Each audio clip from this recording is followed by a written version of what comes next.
we have an advantage because we have done this research here in Kenya, and we've listened to what our customers need, and we've come up with the bikes that they actually need. So they last, and they meet the needs when you go up country, when you carry heavy payloads, when you need to be sure that you get from A to B, even if it's very remote, your Kibo bike will always get you there. They last, and even when you decide to sell, we hope you never do, but even when you decide to sell 10 years down the line, there will still be a residual value in that bike, and that's due to the quality. K160E is different from our current bikes, our other bikes, because it's a street bike, meaning that it has smaller wheels, it has cast wheels, aluminium, 17-inch. It makes it very easy to ride, and it's very agile.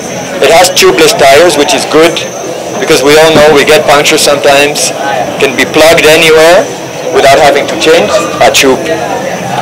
So it's a more flexible bike. It's a very easy bike to handle. It's a little bit lower than our other bikes, so also for the shorter riders, it's a perfect bike.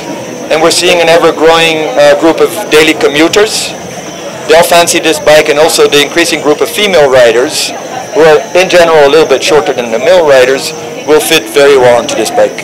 So from a commuter perspective, what you're looking for is something that is reliable, something that is economical, and something that is easy even in congested areas. Like most people who commute, we're talking about urban environments.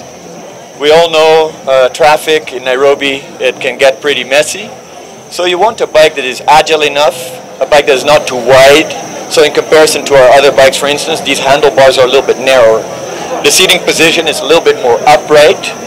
So it's not as tiring to ride on this bike, so that when you get to work, you won't feel exhausted, but you'll still be energized to do your whole day at work and go back home on the bike and feel good.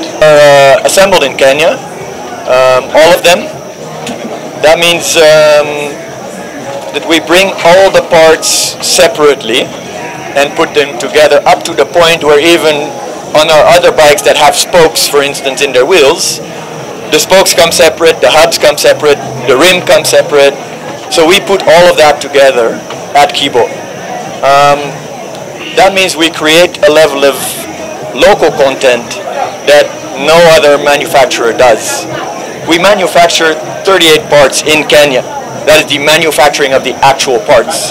And that creates even more jobs indirectly. We don't do that in-house right now, but we work with Kenyan suppliers. We help them to develop the quality of the parts to the level that Kibo requires, and then they produce them for us. We buy them there, and we create the employment through our suppliers here in Kenya. For K160E, fuel consumption is roughly 40 kilometers to the liter.